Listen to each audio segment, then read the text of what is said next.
আরেক ভাই সাল প্রশ্ন করেছেন বর্তমানে কাদের নামাজ সবচেয়ে উত্তম।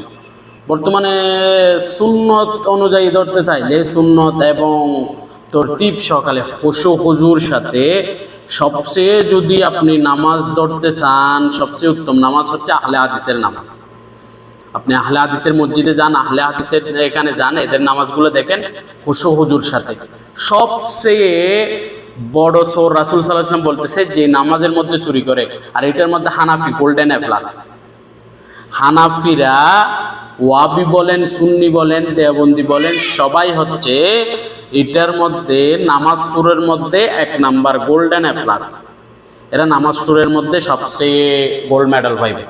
তো এটা হচ্ছে এদের। আমি ছোট লেভেলের কুয়ার ব্যাংকগুলোর কথা বলতেছি না, আমি বড় লেভেলের আলেমদের কথা বলতেছি, যারা রুকুতে গেল আল্লাহু আকবার বলে সামি আল্লাহু লিমান হামিদা আল্লাহু আকবার বলে নিচে চলে গেল।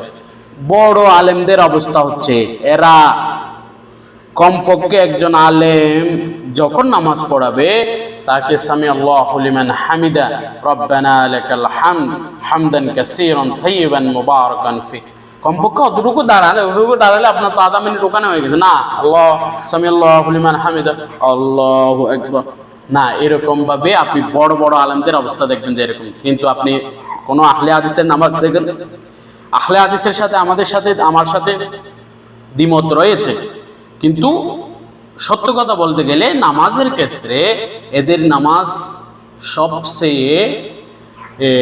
সবচেয়ে আফজল, সবচেয়ে সুন্নত তরিকায় এবং সবচেয়ে উত্তম নামাজ হচ্ছে আহলে হাদিসের। এরা খুশু হুজু, এরা রুকু সিজদার মধ্যে এদের তারাবি দেখেন, কোরআন তেলাওয়াত করে ধীরে আস্তে, ওয়ারাত্তিলিল কুরআন তারতিলান, এরা কোরআন তুরতিল ভাবে কোরআন তেলাওয়াত করে।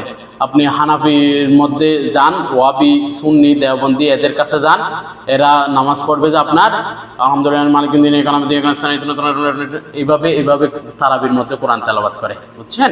তো এইগুলো হচ্ছে সবগুলো ফাও। এই এশারার নামাজ পড়ছে এরকম, তাকে তারাবির নামাজ এরকম। আবার বুড়ো কতগুলো ফতোয়া দেয়, নিজের কানে শোনা কথা, তারাবি মানে তাড়াতাড়ি, এই ফতোয়া দিয়ে দিয়েছে, হয়ে গেছে।